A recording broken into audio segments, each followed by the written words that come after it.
اور پھر گہری نظروں سے نانو کو دیکھا تھا، اور اس وقت علیزے کو اس کی آنکھوں میں شکوہ نظر آیا تھا۔ دروازہ بند کر کے وہ آگے بڑھ گیا تھا۔ السلام علیکم کے 2 الفاظ کہنے کے بعد وہ وہاں رکا یا کسی کو دیکھے بغیر لان سے گزر گیا تھا۔ انکل جہانگیر نے اس کے سلام کا جواب نہیں دیا تھا۔ اس کے چہرے پر بہت عجیب تاثرات تھے۔ علیزے تم جاؤ اور اسے کہو کہ کپڑے بدل کے کھانے کے لیے آ جائے، کھانا تیار ہے۔ نانو نے اسی لمحے علیزے کو مخاطب کیا تھا۔ وہ ایک لمحے کے لیے جھٹکی اور پھر اٹھ کر کھڑی ہوئی۔ عمر کے بیڈ روم کے دروازے پر اسے 2-3 بار دستک دینی پڑی تھی، پھر وہ رک گئی۔ ہو سکتا ہے وہ پہلے ہی ڈریسنگ میں کپڑے تبدیل کر رہا ہو، اس نے سوچا تھا۔ چند منٹ وہ وہیں دروازے کے باہر کھڑی انتظار کرتی رہی، پھر اس نے ایک بار پھر دروازے پر دستک دی تھی۔ اس بار اسے انتظار نہیں کرنا پڑا تھا، فوراً اسے عمر کی آواز سنائی دی تھی۔ وہ دروازہ کھول کر اندر داخل ہو گئی۔ عمر اب سفید شلوار قمیض میں ملبوس تھا اور موبائل پر کوئی نمبر ڈائل کرنے میں مصروف تھا۔ اسے دیکھ کر رک گیا تھا۔ نانو کہہ رہی ہیں آپ کھانے کے لیے آ جائیں۔ علیزے نے نانو کو پیغام اسے دیا تھا۔ پاپا کب آئے ہیں؟ اس نے علیزے کی بات کے جواب میں سوال کیا تھا۔ انکل آج شام کو آئے ہیں۔ اور تم لوگوں کو پہلے سے پاپا کے آنے کا پتا تھا؟ اس بار اس کا لہجہ بہت تھیکا تھا۔ کل انکل نے فون کر کے نانو کو اپنے آنے کا بتایا تھا۔ صبح جب میں نے گرینی کو فون کیا تھا تو انہوں نے مجھ سے پاپا کے بارے میں کوئی بات نہیں کی۔ انکل نے نانو کو منع کر دیا تھا کہ وہ ان کے آنے کے بارے میں آپ کو کچھ بھی نہ بتائے۔ وہ خاموشی سے اس کا چہرہ دیکھتا رہا تھا، یوں جیسے اس کی بات کو جانچ رہا ہو۔ ٹھیک ہے تم جاؤ، میں آ رہا ہوں۔ اس نے ایک بار پھر موبائل پر کال ملانی شروع کر دی تھی۔ وہ خاموشی سے دروازہ کھول کر باہر نکل آئی۔ لانچ میں آ کر اس نے نانو کو اس کے آنے کے بارے میں بتا دیا تھا۔ ملازم نے چند منٹوں بعد انہیں کھانے لگنے کی اطلاع دی تھی اور وہ تینوں اٹھ کر ڈائننگ روم میں آ گئے تھے۔ ان کے ڈائننگ ٹیبل پر بیٹھتے ہی عمر ڈائننگ روم میں آ گیا تھا۔ کچھ کہے بغیر وہ ایک کرسی کھینچ کر بیٹھ گیا تھا۔ ملازم نے سوپ سرو کرنا شروع کر دیا تھا۔ نہیں مجھے سوپ نہیں چاہیے۔ اس نے سوپ کا پیالہ ایک طرف کرتے ہوئے چاولوں کی ڈش اپنی طرف کھینچ لی تھی۔ سب نے کھانا شروع کر دیا تھا۔ نانو باری باری انکل جہانگیر اور عمر کو ڈشز سرو کر رہی تھی۔ عمر سر جھکائے ہوئے ایک لفظ کہے بغیر پوری سنجیدگی سے کھانا کھاتا رہا۔ اس نے ایک بار بھی انکل کی طرف دیکھنے یا انہیں مخاطب کرنے کی کوشش نہیں کی تھی۔ دوسری طرف انکل جہانگیر بھی بہت خاموشی سے کھانا کھانے میں مصروف تھے۔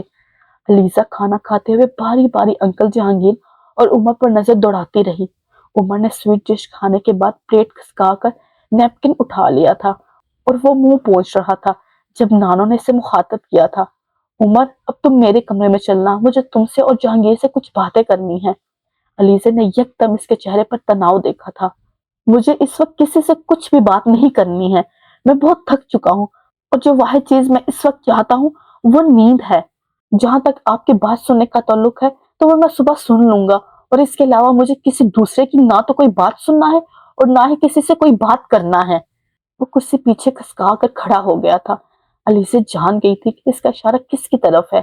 اس نے انکل جہانگیر کے ماتھے پر بل پڑتے دیکھے تھے۔ انہوں نے بھی اپنی پلیٹ پیچھے سرکار دی تھی۔ کیوں؟ مجھ سے بات کرتے ہوئے تمہیں کیا تکلیف ہوتی ہے؟ علیزے نے تیز آواز میں کہتے ہوئے سنا تھا۔ مجھے آپ سے جتنی باتیں کرنا تھی میں کر چکا ہوں، مزید باتوں کی ضرورت نہیں ہے۔ عمر نے پہلی بار ان کی طرف دیکھ کر کہا تھا۔ مگر مجھے تم سے بہت سی باتیں بھی کرنی ہیں، یہ تم اچھی طرح سن لو، تم اس طرح سے فرار حاصل نہیں کر سکتے۔ اس بار انکل جہانگیر نے تقریباً چلاتے ہوئے کہا تھا۔ نانو نے انکل جہانگیر کے کندھے کو دبایا تھا۔ کیا ہو گیا ہے جہانگیر؟ کیوں اس طرح سے چلا رہے ہو؟ آرام سے بات کرو، سب کچھ ٹھیک ہو جائے گا۔ نہیں گرینی، انہیں چلانے دیں۔ پچھلے 30 سالوں میں انہوں نے چلانے کے علاوہ اور کیا ہی کیا ہے؟ عمر تم بھی تمیز سے بات کرو، وہ باپ ہے تمہارا۔ اس بار نانو نے عمر کو جھڑکا تھا۔ ان کے نزدیک ہر چیز بکنے والی شے ہے، چاہے وہ ویلیوز ہو یا پھر اولاد۔ یہ باپ نہیں ہے، غدار ہیں۔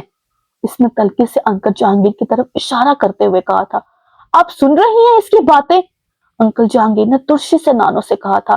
آپ نے خواہش کی تھی باتیں سننے اور سنانے کی، یہ میری خواہش نہیں تھی۔ عمر تم بیٹھ جاؤ، نانو نے عمر سے کہا تھا۔ مجھے بیٹھنا ہی نہیں ہے، جب مجھے کوئی بات ہی نہیں کرنا تو پھر مجھے یہاں بیٹھ کر کیا کرنا ہے؟ وہ لمبے لمبے ڈھاک بتا وہاں سے چلا گیا تھا۔ انکل جہانگیر ہونٹ پیچتے ہوئے اسے جاتا دیکھ رہے تھے۔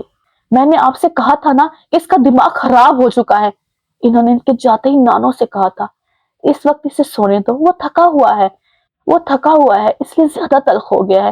تم صبح دوبارہ اس سے بات کرنے کی کوشش کرنا اور کچھ نرمی سے بات کرنا.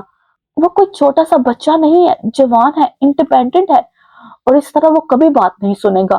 نانو انکل جہانگیر کو سمجھا رہی تھی. آپ کا کیا خیال ہے میں نے اس سے نرمی سے بات نہیں کی؟ میں اس سے ہر طرح سے بات کر چکا ہوں مگر وہ اپنی بات پر جمع ہوا ہے.